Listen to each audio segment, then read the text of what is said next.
বন্দুকের নলে নয়, জনতাই ক্ষমতার উৎস। ছোটবেলা থেকেই আমরা এই স্লোগানটা শুনে এসেছি। আজকে 6 ডিসেম্বর, স্বৈরাচার পতন দিবস। 1990 সালের আজকের দিনেই এরশাদ সরকারকে পতন ঘটানো হয়েছিল। গতদিন একটি ভিডিও দেখলাম। তারেক রহমান বলছেন 1990 সালের 6 ডিসেম্বর এবং 24 সালের 5 আগস্ট নাকি একই সুতোতে গাঁথা। হিস্টোরি নাকি রিপিট হয়েছে। আমার প্রশ্ন হচ্ছে, দুই অভ্যুত্থানে কি আমরা কোনো পার্থক্য দেখতে পাই না? আন্দোলনকারী এবং পুলিশের মাঝখানে দাঁড়িয়ে সেই মরণঘাতী বুলেট চালালো কারা? কাদের স্বার্থে এতগুলো লাশ দরকার ছিল? আগামী 5 মিনিটে আপনাদের কাছে অপ্রিয় সত্য তুলে ধরব এবং 90 বনাম 24 এই বিষয়টি আপনাদের কাছে ক্লিয়ার করব। ভিডিওটি শেষ পর্যন্ত দেখলে আপনার চিন্তার জগৎ বিস্তার হবে। দেখুন, আমরা আবেগের জায়গা থেকে অনেক কিছুই বলি, কিন্তু আজকে আমরা লজিক দিয়ে দেখব এবং জানার চেষ্টা করব। 1990 সালের স্বৈরাচার আন্দোলনে নূর হোসেন এবং ডক্টর মিলন শহীদ হয়েছে, এটি সত্য। জনগণ এরশাদের পতন চেয়েছিল, কিন্তু আপনারা কি 1990 সালে দেখেছিলেন বা শুনেছিলেন যে সরকারি প্রতিষ্ঠানগুলো পুরানো হয়েছিল? আজকের প্রজন্ম হয়তো জানেই না, ওই আন্দোলনে সরকারি কোনো প্রতিষ্ঠান পুরানো হয়নি। উন্নয়ন প্রকল্পের কোনো প্রতিষ্ঠানে আগুন দেওয়া হয়নি। অপরপক্ষে আমরা কি দেখলাম? গত জুলাই আগস্টে যে আন্দোলন হয়েছে তার পরবর্তীতে যারা আন্দোলন করেছিল তারা স্বীকার করে নিল তারা কৌশলগত কারণে সরকারি প্রতিষ্ঠান, মেট্রো রেল, বিটিভি ভবন সহ অনেক প্রতিষ্ঠানে আগুন দিয়েছে। আর এটা নাকি তাদের জন্য জরুরি ছিল। আমার আর আপনার ট্যাক্সের টাকা দিয়ে স্বপ্নের মেট্রো রেল, যেটি আমাদের বাংলাদেশের উন্নয়নের প্রতীক, সেটি নাকি পুড়িয়ে দেওয়া জরুরি ছিল, শুধুমাত্র শেখ হাসিনাকে নামানোর জন্য। নেপোলিয়ন বোনাপার্ট বলেছিলেন, যাকে তুমি ভালোবাসো না তাকে জয় করার জন্য তুমি যদি নিজের ঘর পুড়িয়ে ফেলো, তাহলে তুমি বীর নও, তুমি বোকার দলে।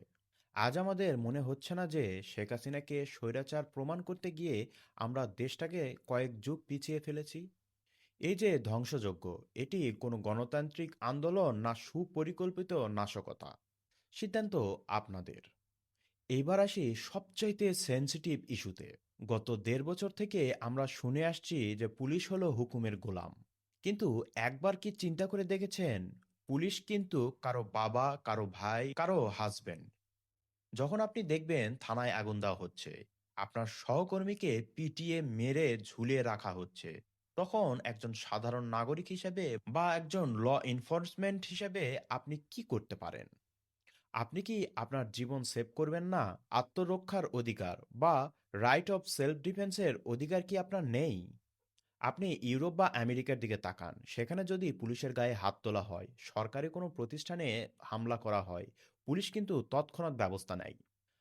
আমাদের দেশের পুলিশরা বাধ্য হয়ে নিজের জীবন বাঁচাতে এবং দেশের সম্পদ বাঁচাতে গুলি চালিয়েছে। সেটাকে গণহত্যা বলা হচ্ছে।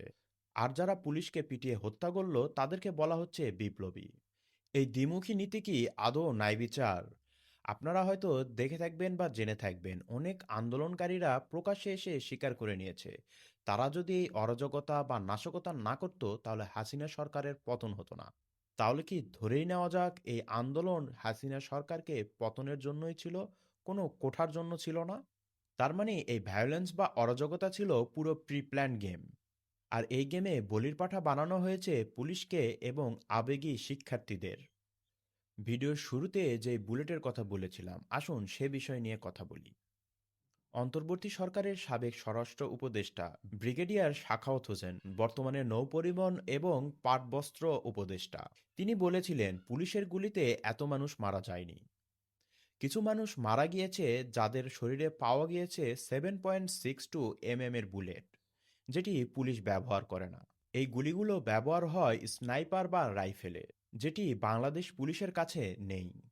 আমরা যদি বিন্দুগুলো কানেক্ট করি তাহলে কি দাঁড়ায়? পুলিশের বুলেটের সাথে লাশে পাওয়া বুলেটের মিল নেই। আন্দোলনকারীরা স্বীকার করে নিয়েছে নাশকতা ছিল তাদের কৌশল। শেখ হাসিনাকে সরানোর পর নির্বাচন বা গণতন্ত্রের জন্য এখন পর্যন্ত গুরুত্বপূর্ণ কোনো রোডম্যাপ নেই। এর মানে বলাই যেতে পারে যে মাঠে তৃতীয় পক্ষ ছিল, যারা চেয়েছিল লাশের পাহাড় জমুক। লাশের পাহাড় ছাড়া শেখ হাসিনার বিরুদ্ধে জনগণকে নিয়ে যাওয়া যাবে না, মানুষের সেন্টিমেন্টকে ব্যবহার করা যাবে না। আমি ধরেই নিলাম শেখ হাসিনা শক্ত হাতে দেশকে নিয়ন্ত্রণ করেছে, কিন্তু শেখ হাসিনাই তো এই দেশকে উন্নয়নের রোল মডেল হিসেবে বিশ্বের কাছে তুলে ধরেছে। বিশ্ব শেখ হাসিনাকে সম্মান করত, বাংলাদেশকে সম্মান করত। কিন্তু বর্তমানে কি পরিস্থিতি দাঁড়িয়েছে বাংলাদেশের? আর যে উন্নয়ন শেখ হাসিনা সরকার করেছে সেটি থামিয়ে দেওয়ার জন্য, দেশকে অস্থিতিশীল করার জন্য কোনো রাজনৈতিক আন্তর্জাতিক ষড়যন্ত্র ছিল কিনা তা খতিয়ে দেখা দরকার। এই লাশের রাজনীতি আন্তর্জাতিক ষড়যন্ত্রের অংশ নয়। আমরা ৯০-এর এরশাদের পতনের সাথে বর্তমানকে তুলনা করছি। কিন্তু এরশাদ দেশকে কি মেট্রো রেল দিয়েছে, পরমাণু বিদ্যুৎ কেন্দ্র দিয়েছে, পুরো বাংলাদেশব্যাপী ৬ লেন ৮ লেনের রাস্তা দিয়েছে? শেখ হাসিনাই দিয়েছিলেন।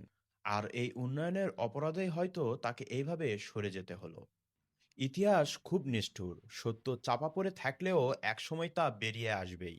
আজ ৬ ডিসেম্বরে দাঁড়িয়ে একটি কথাই শুধু বলবো, স্বাধীনতা বা বিপ্লব মানে ধ্বংস নয়, বিপ্লব মানে সৃষ্টি।